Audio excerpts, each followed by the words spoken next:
mana? Di sekolah, takut terlambat nah. Nanti karena surat panggilan deh. Hejo. Jalan cuy. Usai? Dah? Dah. Semangat ya. Iya, iya. Sekarang, anak-anak SMA dan SMK di Kupang wajib masuk sekolah jam 5 pagi. Ya, kamu gak salah dengar guys. Ini sudah diterapkan di 6 SMA dan 4 SMK sejak 27 Februari lalu. Kebijakan itu dibuat dan disampaikan langsung sama Gubernur NTT Victor Laiskodat. Penting sekali kita melakukan langkah-langkah besar dan anak-anakku sekalian semua termasuk Bapak dan Ibu guru kepala sekolah, ini sebuah gerakan untuk membuat perubahan dalam membuat kita meninggalkan cara-cara lama kita. Membongkar mental block yang selama ini kita buat dan tidak pernah berkembang di mana-mana. Dalam waktu dekat, wajib masuk jam 5 pagi ini akan diterapkan di seluruh sekolah di NTT. Kadisdikbud NTT Linus Lusi bilang, masuk sekolah jam 5 pagi itu adalah terobosan dan langkah baru. Katanya, ini tepat buat menata dan merestorasi pendidikan di NTT. Pemirsa, beberapa waktu yang lalu sempat beredar berita dari Nusa Tenggara Timur mengenai kebijakan masuk sekolah jam 5 pagi yang dibuat oleh Gubernur Nusa Tenggara Timur. Tidak sedikit dari masyarakat mengkritik atas kebijakan yang dibuat oleh gubernur tersebut yang mengenai tentang masuk sekolah jam 5 pagi karena tidak relevan. Nah, kira-kira bagaimana tanggapan dari masyarakat yang lainnya ya? Mari kita tanya-tanya. Menurut pendapat saya mengenai berita tersebut itu sangat tidak efektif karena tidak ada hubungannya sama sekali masuk jam 5 dengan kualitas pendidikan. Karena kualitas pendidikan itu dipengaruhi oleh kualitas gurunya, oleh sarana prasarana pembelajaran ya, bukan dari tingkat jam masuk murid-murid. Mungkin pemerintah tersebut atau gubernur yang membuat regulasi kebijakan tersebut mempertimbangkan manfaat untuk kesiswanya dan juga ke guru-gurunya ya, karena mereka yang akan menjalani semuanya. Mungkin bisa dilihat dampaknya lebih banyak manfaatnya atau mungkin dampak negatifnya yang akan ditimbulkan. Kalau mungkin lebih banyak manfaat untuk di daerah tersebut, misalnya juga untuk mengurangi kemacetan atau mungkin untuk mendisiplinkan murid, nah mungkin itu bisa menjadi salah satu alternatif. Tapi balik lagi, semua harus diuji dulu, dari segi kesehatan siswa atau mungkin ketersediaan infrastruktur untuk belajar segala macam, itu bisa dipertimbangkan kembali sehingga kebijakan tersebut itu benar-benar untuk membuat siswa itu maju dengan adanya regulasi dimajukannya sekolah menjadi jam 5.30 pagi.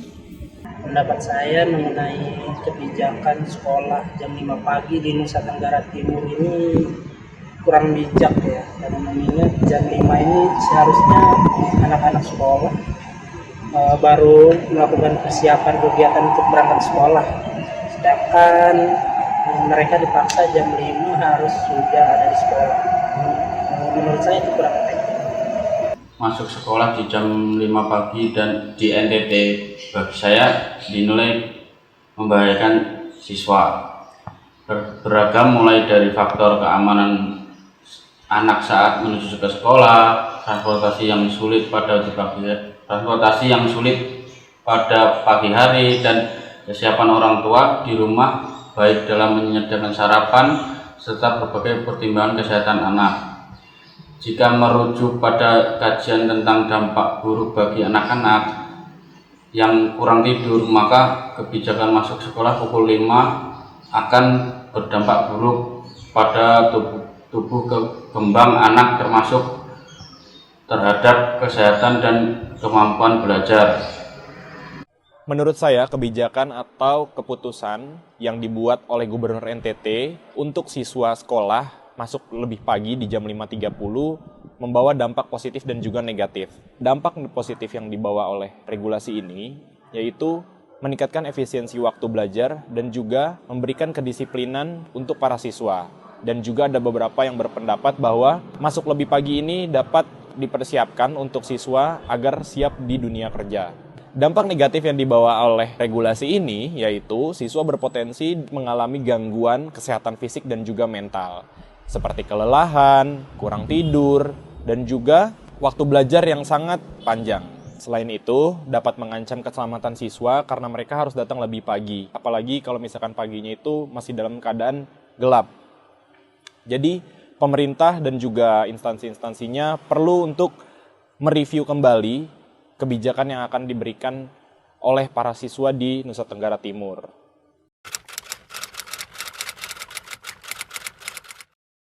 Harapannya untuk pendidikan di Indonesia, semoga pendidikan di Indonesia jadi lebih maju lagi, mungkin dari segi infrastruktur, tenaga pengajar, dan sarana prasarana pembelajarannya.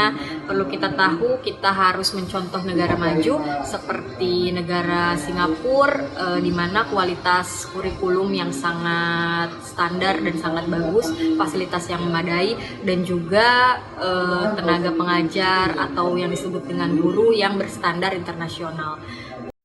Harapannya untuk pendidikan di Indonesia, semoga setiap kebijakan atau regulasi yang dibuat oleh pemerintah itu lebih banyak manfaatnya untuk para siswa-siswa sekaligus untuk guru-guru yang memang menjadi tiang utama untuk pendidikan di Indonesia, dan semoga sistem yang ada di Indonesia menjadi jauh lebih baik.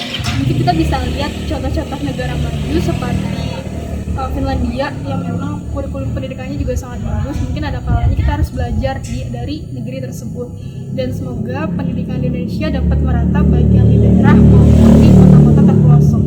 Sekian.